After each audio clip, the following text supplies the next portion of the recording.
Hello mga mare, magluluto nga pala ako ng paksiw na pata. Nalaga ko na nga po pala yung malambot na. Ngayon ko lang nilagay yung bawang at sibuyas kasi kumuha pa ako dyan ng pang crispy pata. Masyado kasing marami, 3 lang naman kami kakain. So yun na nga, lutuin ko lang yung bawang at sibuyas. Ito yung aking, yan, yung binukod ko. Gagawin kong crispy pata. Tusok-tusokin muna natin para maganda yung pagkakaprito niya mamaya. Timplahan na po natin. Nalagyan ko na po yan ng paminta.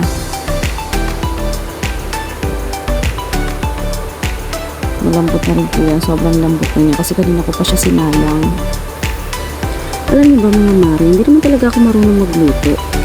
Pero masasabi ko naman na okay naman yung luto ko kasi nakakain naman nila.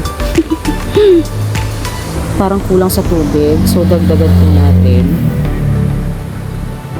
kasi mga kasama ko dito mahilig sa sabaw, kaya piling ko kukulangin. Takpan muna natin, tayo natin kumulo na nga. Lagyan natin ng timpla, itimpla na natin.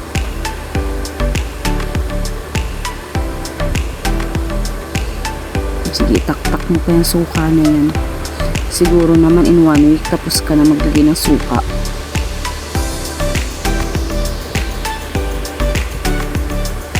Diba? Tsinaga mo talaga. Lagyan natin ng timpla. Nilagyan ko na yan ng paminta kanina.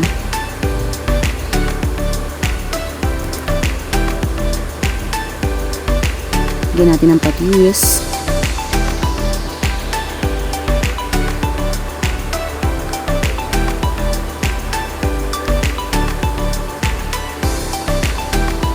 Hininaan ko na yung apoy dyan.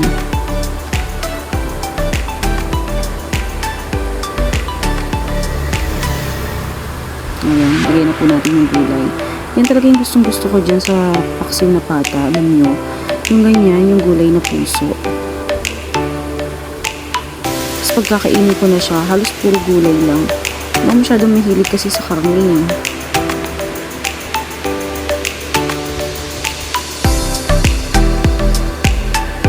Diba? Ang totoo niya, kaya ako nagluto na kasi yung puso lang ng saging ang habol ko dyan.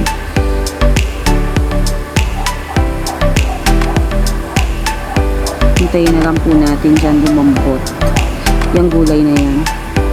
Takpan po natin ulit. Wait na lang natin siya lumambot. Okay, mulo na po siya. Tingnan natin kung malambot na yung gulay. Kasama ko nga pala dito, tulog pa. Kaya pag nagluluto ako, kung nagugutom ako, syempre, mauna na akong kumain. Hindi ko na sila inihintay. Dahon ng laurel. Pagluto na, tsaka ako naglalagay ng dahon ng laurel para nandun pa rin yung aroma ng dahon. Takpan na natin. Medyo matigas pa kasi yung gulay.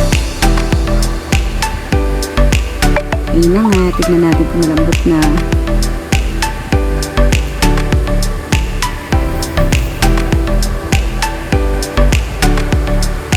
Okay, kurutin mo na. Baka malambot na.